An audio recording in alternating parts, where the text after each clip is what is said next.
Hi friends, welcome back to my channel Rakshu's tips. இப்போ நம்ம சேனலில் பார்க்க போகிற முக்கியமான வீடியோ எதை பற்றி அப்படின்னு பார்த்தீங்கன்னா, கர்ப்பிணிகள் எல்லாத்துக்குமே ரொம்ப உதவியாக இருக்க போகுது இந்த வீடியோ. ஏன் அப்படின்னு கேட்டிங்கன்னா, கர்ப்ப காலத்தில் ஏற்படுற சளி, காய்ச்சல், இருமல், தலைவலி இதை பற்றி தான் இன்றைக்கி நம்ம பார்க்க போகிறோம். ஏன் அப்படின்னு கேட்டிங்கன்னா, நிறைய கமெண்ட்ஸ் நம்ம சேனலில் தொடர்ந்து பார்க்க முடியுது. அது என்ன அப்படின்னு பார்த்தீங்கன்னா, மேம் நான் ப்ரெக்னெண்ட்டாக இருக்கேன், எனக்கு சளி இருக்குது, கோல்டு இருக்குது, ஃபீவர் வர்ற மாதிரி இருக்குது, இருமல் இருக்குது, தலைவலி இருக்குது, ஸோ இந்த மாதிரிலாம் இருக்குது. இப்படி இருக்கிறதுனால அது குழந்தையை பாதிக்குமா, அதுக்கு நான் மருந்து மாத்திரைகள் சாப்பிட்லாமா, அதை எப்படி நான் சரி பண்ணுறது அப்படின்னு சொல்லிட்டு நிறைய பேர் கேட்குறாங்க. ஸோ அவங்களோட டவுட்ஸை கிளியர் பண்ணுறதுக்காகத்தான் இந்த வீடியோ. ஸோ இதில் நான் சொல்ல போகிற டிப்ஸை நீங்கள் ஃபாலோ பண்ணிங்கன்னா உங்களுக்கு ஃபீவர், கோல்டு அந்த மாதிரி வராமையும் தடுக்கலாம், வந்த பிறகும் சரி செய்யலாம். ஓகே ஃப்ரெண்ட்ஸ், வாங்க இப்போ நம்ம வீடியோக்குள்ளே போகலாம். இப்போ பார்த்தீங்கன்னா, கர்ப்ப காலத்தில் நம்ம நினைக்கிறது என்னென்னா, அப்பா 10 மாதம் எப்படியாவது எந்த பிரச்சனையும் இல்லாமல் ஓடிடணும், நல்லபடியாக குழந்தைய பெற்றுறணும் அப்படின்னு. அப்போது அதில் இடையில இந்த சளி, காய்ச்சல்லாம் வரும்போது கண்டிப்பாக ஒவ்வொரு கர்ப்பிணிகளுக்குள்ளுமே ஒரு பயம் உண்டாகுங்க. அச்சோ, ஏன்னா டாக்டர்ஸுமே முதல் 3 மாதத்துக்குள்ளெல்லாம் இந்த மாதிரி வந்துருச்சு அப்படின்னா மருந்து கொடுக்கறதுக்கு கொஞ்சம் யோசிப்பாங்க.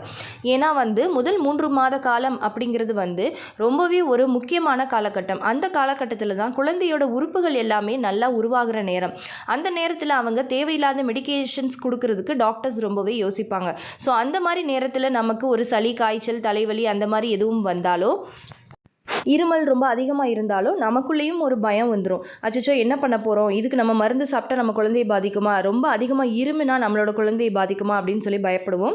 ஆனால் தயவு செஞ்சு அதெல்லாம் நீங்கள் பயப்பட வேண்டிய அவசியமே கிடையாது.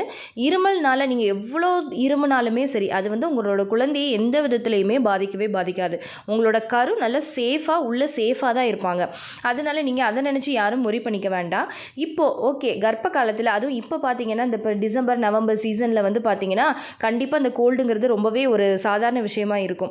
அப்படி இருக்கும் பட்சத்தில் இந்த இப்போ கர்ப்பமாக இருக்கிற பெண்கள் எல்லாருமே பார்த்தீங்கன்னா என்ன செஞ்சுக்கணும், ப்ரிவென்டிவ் மெஷர்ஸாக, இல்லை உங்களுக்கு ஒரு வேளை சளி வந்துருச்சு அப்படின்னா நீங்கள் என்ன பண்ணிக்கணும் அப்படின்னு பார்த்தீங்கன்னா, நீங்கள் டெய்லி செய்ய வேண்டியது என்ன அப்படின்னா, நீங்கள் எப்படியுமே பால் குடிப்பீங்க இல்லையா, அப்படி குடிக்கும்போது அதில் மஞ்சள் தூள், அப்புறமா பார்த்தீங்கன்னா இஞ்சி, இல்லைனா டீ போட்டு குடிச்சிங்கன்னா இஞ்சி போடலாம். இல்லை வெறும் பால் தான் குடிப்பீங்க அப்படின்னா மஞ்சள், மிளகு 2 தான் தட்டி போடணும், அதுக்கு மேலே போடக்கூடாது. 2 மிளகு, நாட்டு சக்கரை போட்டு நீங்கள் காலையிலையும் நைட்டும் நீங்கள் தொடர்ந்து பருகிட்டே வந்தீங்க அப்படின்னா உங்களுக்கு எந்த விதமான வைரஸ் தொந்தரவுகள் இருந்தாலுமே அது சரியாக போயிடும். அடுத்து பார்த்தீங்கன்னா, நீங்கள் ஒரு டீ போட்டு குடிப்பீங்க அப்படின்னா நீங்கள் இஞ்சி டீ போட்டு குடிக்கலாம். அப்புறமா பார்த்தீங்கன்னா ஒரு கஷாயம், அது என்ன கஷாயம் அப்படின்னா, ஒரு 10 இலை துளசி இலையை நீங்கள் எடுத்துக்கணும். 2 கற்பூரவள்ளி இலை, அதாவது ஓமவல்லின்னு சொல்லுவாங்க, இல்லைன்னா கற்பூரவள்ளி அப்படின்னு சொல்லுவாங்க, அந்த இலையை எடுத்துக்கணும். ஒரு மிளகு, மஞ்சள், இதை தட்டி போட்டு டெய்லியுமே நீங்கள் காலையிலையும் ஈவினிங்கும் அந்த மாதிரி குடிச்சிட்டே வந்தீங்கனாலும் உங்களுக்கு எந்த சளி தொந்தரவு இருந்தாலும் உடனே சரியாயிடும். இந்த தலைவலி போகிறதுக்கு நீங்கள் என்ன பண்ணிக்கலாம் அப்படின்னு பார்த்தீங்கன்னா, உள்ள மருந்து எடுத்துக்கிறத விட நாட்டு மருந்து கடையிலெல்லாம் கிடைக்கும் நீர்க்கோவை மாத்திரை அப்படின்னு சொல்லி விற்பாங்க. அந்த நீர்க்கோவை மாத்திரையை தண்ணியில் உரசி நீங்கள் 10 மாதிரி தலையில் போட்டுக்கிட்டாலும் உங்களுக்கு அந்த தலைவலி நல்லாவே கேட்கும். அதுக்கப்புறமா பார்த்தீங்கன்னா, நீங்கள் முக்கியமாக செய்ய வேண்டியது, கர்ப்பிணிகள் செய்ய வேண்டியது என்ன அப்படின்னா, நீங்கள் ஒரு நாளைக்கு 2-3 தடவை கூட நீங்கள் நீராவி பிடிக்கலாம். அதாவது ஹியூமிடிஃபையர் அப்படின்னு சொல்லுவாங்க, அது யூஸ் பண்ணாலும் சரி, இல்லை வீட்டில் பாத்திரத்தில் சுத்தமான தண்ணியில் மஞ்சள் தூள் போட்டு, இதே மாதிரி உங்கள் வீட்டில் துளசியோ இல்லை கற்பூரவள்ளி, ஓமவல்லி இருந்தால் நீங்கள் போட்டுக்கலாம். இல்லைன்னா வெறும் மஞ்சள் தூளே போதுமானதாக இருக்கும். அதை தண்ணியில் போட்டு நல்லா கொதிக்க வச்சு அந்த ஆவியையும் நீங்கள் ஆனால் ஒன்று, மற்றவங்க மாதிரி ரொம்ப இந்த போத்திக்கிட்டு உள்ளே இருந்து மூச்சு இழுத்து விடுறதெல்லாம் பண்ணக்கூடாது. லைட்டாக ஓப்பன் ஸ்பேஸ்லேயே நீங்கள் உங்கள் மூக்கு வழியாக நீங்கள் அந்த சுவாசத்தை உள்ளே இழுத்தா போதும்.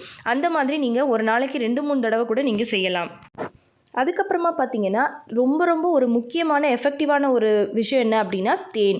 நல்ல சுத்தமான தேன் கிடச்சிது அப்படின்னா, அந்த சுத்தமான தேனை உங்களுக்கு ஒரு தொண்டை வலியாக இருந்தாலும் சரி, வறட்டு இருமலாக இருந்தாலும் சரி, சளியாக இருந்தாலும் சரி, எதுவாக இருந்தாலுமே நீங்கள் நல்லா 1 ஸ்பூன் சுத்தமான தேன் எடுத்து காலையிலையும் நைட்டும் நீங்கள் தொடர்ச்சியாக சாப்பிட்டுட்டு வரணும். அப்படியே அதை நீங்கள் சாப்பிடும்போது முழுங்கிடக்கூடாது, உங்கள் நாக்கில் பட்டு உங்கள் தொண்டையில் அது இறங்கணும், அந்தளவுக்கு நீங்கள் அதை யூஸ் பண்ணணும்.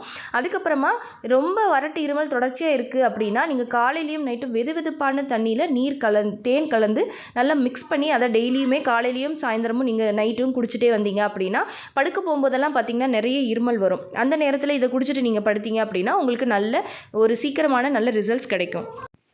அதுக்கப்புறமா பார்த்திங்கன்னா சில பேருக்கு ஸ்டார்டிங்லேயே வந்து இந்த சோர் த்ரோட்டுன்னு சொல்லுவாங்க, அதாவது தொண்டை கரக்கரப்பு, தொண்டை வலி அந்த மாதிரி இருக்கும். அப்படி இருக்கிறவங்க என்ன பண்ணலாம் அப்படின்னு பார்த்தீங்கன்னா, டெய்லி 5 வேளை கூட நீங்கள் வெதுவெதுப்பான தண்ணியில் ஒரு 2-3 பிஞ்ச் அளவுக்கு சால்ட் போட்டால் போதும். போட்டுட்டு தொண்டையை நல்லா கொப்பளிக்கணும். கொஞ்சம் நேரம் தொண்டையில் வச்சு கொப்பளிக்கணும். அந்த மாதிரி பண்ணிவிட்டு அதுக்கப்புறம் நீங்கள் வந்து நைட்டு படுக்கும் போதெல்லாம் பார்த்திங்கன்னா எல்லாம் சாப்பிட்றணும். அதுக்கப்புறம் எதுவுமே நம்ம பண்ண போகிறது இல்லைன்ற டைமில் இந்த மாதிரி நல்லா கொப்பளிச்சுட்டு ஒரு ஸ்பூன் தேன் சாப்பிட்டுட்டு படுத்திங்கன்னா ரொம்ப எஃபெக்டிவாக இருக்கும். ஸோ இந்த டிப்ஸ் எல்லாத்தையுமே, இந்த ரெமெடிஸ் எல்லாத்தையுமே நீங்கள் கரெக்டாக ஃபாலோ பண்ணிகிட்டே வாங்க. அதையும் மீறி உங்களுக்கு கோல்டு சரியாகவே இல்லை, நீங்கள் ரொம்ப கஷ்டப்படுறீங்கன்னா பயப்படாதீங்க. டாக்டர் கிட்ட போனீங்கன்னா உங்களுக்கு அந்த டைமில் சேஃபாக கொடுக்கறதுக்கான டேப்லெட்ஸ் கொடுப்பாங்க. அதை விட்டுட்டு இந்த டைமில் வந்து நீங்கள் டாக்டரோட அட்வைஸ் இல்லாமல் டேப்லெட்ஸ் நீங்களாக எடுத்துக்கிறதோ இல்லை மெடிக்கல் ஷாப்பில் வாங்கி சாப்பிட்றதோ அதெல்லாம் ரொம்ப ரொம்ப தப்பான விஷயம். நான் கர்ப்பமாக இருக்கும்போது எனக்கும் இதே பிரச்சனை வந்தப்போ டாக்டர்ஸ் எனக்கு சேஃபான நல்ல மருந்துகள் கொடுத்தாங்க.